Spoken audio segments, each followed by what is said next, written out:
सुंदरपुर जंगल में बहुत ही तेज बारिश हो रही थी। बारिश में दूसरे जंगल से एक कपटी कौवा घूमते घूमते वहाँ आ जाता है और जंगल को देखकर सोचने लगता है, अरे वाह, ये जंगल तो बहुत ही बढ़िया है। अब मैं इसी जंगल में रहूंगा। लेकिन मुझे तो इतनी तेज ठंड लग रही है, मुझे घर का इंतजाम तो करना ही पड़ेगा। ऐसा बोलकर कपटी कौवा घर ढूंढने के लिए निकल जाता है और थोड़ी दूर जाकर कपटी कौवे को एक घर दिखाई पड़ता है। कपटी कौवा घर के पास आकर सोचने लगता है, अरे वाह, घर तो बहुत ही बढ़िया लग रहा है। एक काम करता हूँ, इसी घर पे कब्जा कर लेता हूँ। ऐसा बोल के कौवा घर के पास आकर दरवाजा खटखटाने लगता है। घर के अंदर तीनों मौसी सो रही होती हैं। आवाज सुन के वो उठ जाती हैं और सोचने लगती हैं कि इतनी तेज बारिश में भला कौन आया होगा। ऐसा सोचकर वो दरवाजे के पास आकर बोलती हैं, अरे कौन है दरवाजे पर? और क्या काम है? जी, मैं बहुत दूर से आया हूँ और बहुत ज्यादा भीग भी गया हूँ। मुझे बहुत ज्यादा ठंड लग रही है। एक काम करेंगी, मुझे यहाँ रहने के लिए कुछ जगह दे दीजिए, आपकी बड़ी दया होगी। इतना सुनते ही तीनों मौसी को दया आ जाती है और वो दरवाजा खोल देती हैं। दरवाजा खोलते ही कपटी कौवा जबरन घर में घुस जाता है। अरे ओ बूढ़ी चिड़िया, यहाँ से बाहर निकल। अब से ये घर मेरा है और मैं ही यहाँ पर रहा करूँगा। चल बाहर निकल। ऐसा सुनकर तीनों मौसी डर जाती हैं। अरे ऐसे कैसे तुम मेरे घर पर कब्जा कर लोगे? मेरे घर में तुम नहीं रह सकते। मैं अपने अंडों को छोड़कर कहीं नहीं जाने वाली, समझे तुम? अरे लगता है तुम ऐसे नहीं मानोगी।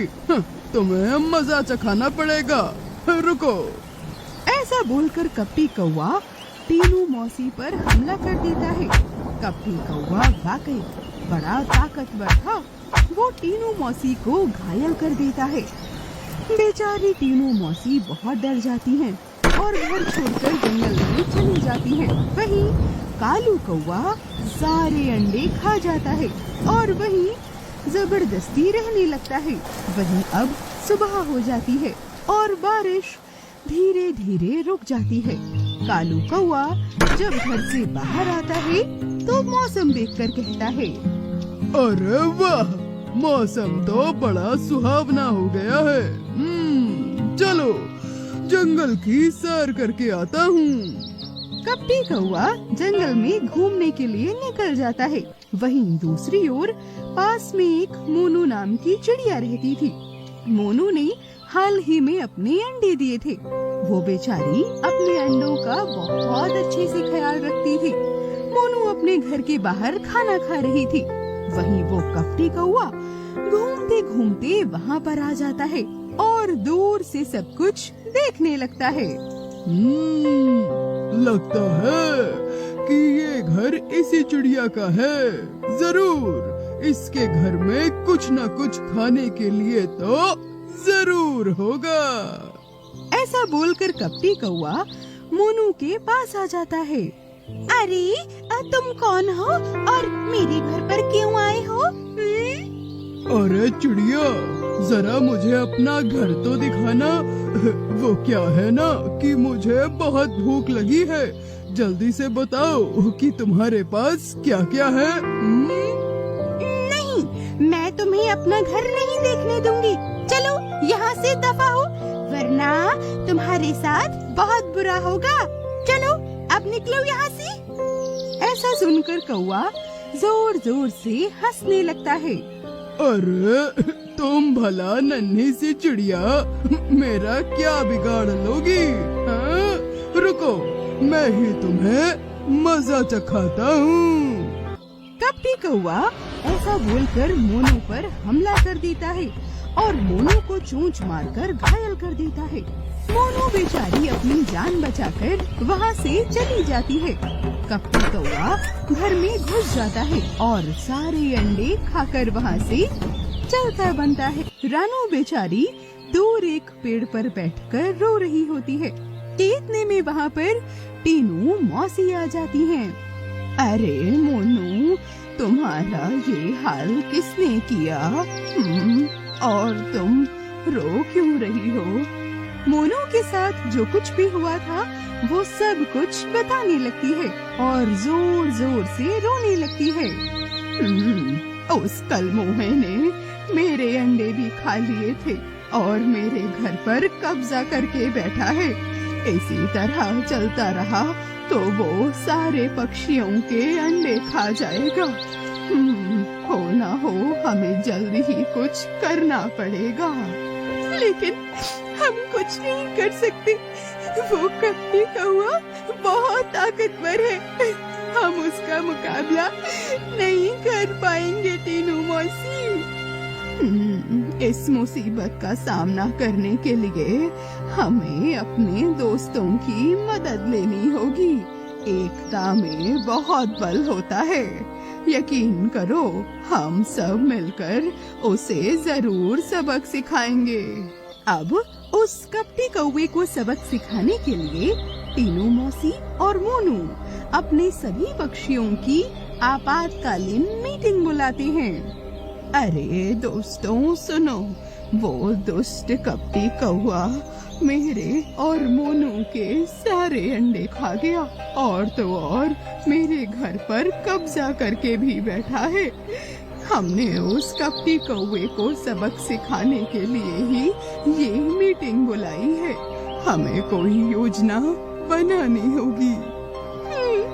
इसी तरह से चलता रहा तो सारे पक्षियों के अंडे वो कपटी कौवा खा जाएगा और हमारा जीना भी मुश्किल कर देगा। अरे हमें बल से नहीं युक्ति से काम लेना होगा। वैसे मेरे पास एक युक्ति तो है। तो बताओ ना रानू चिड़िया कि आखिरकार वो क्या युक्ति है? नहीं, मैं बताऊंगी नहीं, बल्कि इस उपाय को करके दिखाऊंगी। मेरी युक्ति से वो कपटी कौवा जरूर इस जंगल को छोड़कर चला जाएगा और वापस आने की जरूरत कभी नहीं करेगा। इसके बाद सभी पक्षियों की मीटिंग समाप्त होती है। दूसरे दिन सुबह रानू युक्ति अनुसार कपटी कौवे के पास आ जाती है। वहीं कपटी कौवा घर के बाहर बड़े आराम से लेटा होता है। अरे कालू भैया, आप क्या कर रही हैं? अरे चिड़िया, तुम मेरे पास क्या कर रही हो? वो मैं तो आपसे दोस्ती करने आई थी। क्या? तुमसे और दोस्ती? भला तुमसे दोस्ती करके मुझे क्या हासिल होगा? अरे अगर आप मुझसे दोस्ती कर लेंगे तो मैं आपको दूसरे पक्षियों के अंडे ला करके दूंगी, या फिर ये बता दूंगी कि उनके अंडे कहाँ पर हैं। अब अंडों की बात सुनकर कौवे के मुंह में मानो पानी आ जाता है। अच्छा, तो तुम मुझे अंडों का पता बतलाओगी? फिर तो मैं जरूर ही तुमसे दोस्ती करने के लिए तैयार हूँ। ठीक है, फिर तो मेरे साथ चलिए। ऐसा बोलकर रानू कपटी कौवे को जंगल में ले आती है। रानू कपटी कौवे को बड़े से घोंसले के पास ले जाती है। उस घोंसले में बहुत ही बड़े अंडे रखे थे। देखिए कालू भैया, मैंने तो अपना काम कर दिया। अब मैं चलती हूँ, आप भी इन अंडों को आराम से खाकर चले जाइएगा। ठीक? ऐसा बोल के रानू वहाँ से चली जाती है। कपटी कौवा अंडों को देखकर बहुत खुश हो जाता है। जैसे ही वो अंडों के करीब आता है तो अचानक से वहाँ पर एक बहुत बड़ा चील आ जाता है। चील कपटी कौवे को अपने अंडे चुराते देख गुस्से से लाल पीला हो उठता है। अरे कपटी कौवे, मेरे अंडे खाने की तेरी हिम्मत कैसी हुई? रुक, तुझे अभी बताता हूँ। ऐसा बोलकर चील कौवे पे जोर से हमला कर देता है और मार मार कर उसका बुरा हाल कर देता है। कपटी कौवा अपनी जान बचाकर किसी तरह से जंगल छोड़कर निकल जाता है। कपटी कौवे से छुटकारा पाकर सभी पक्षी चैन की सांस लेते हैं और बहुत खुश हो जाते हैं और रानू का धन्यवाद करते हैं। जंगल में वापस से खुशहाली आ जाती है। तो दोस्तों, कैसी लगी आपको हमारी ये कहानी? अगर ये कहानी अच्छी लगी हो तो हमें कमेंट बॉक्स में जरूर बतलाइएगा। इस वीडियो को लाइक कीजिएगा और हाँ, चैनल सब्सक्राइब करके इसे अपने दोस्तों के साथ शेयर भी जरूर कीजिएगा। मैं आपसे मिलूंगी अगली कहानी में।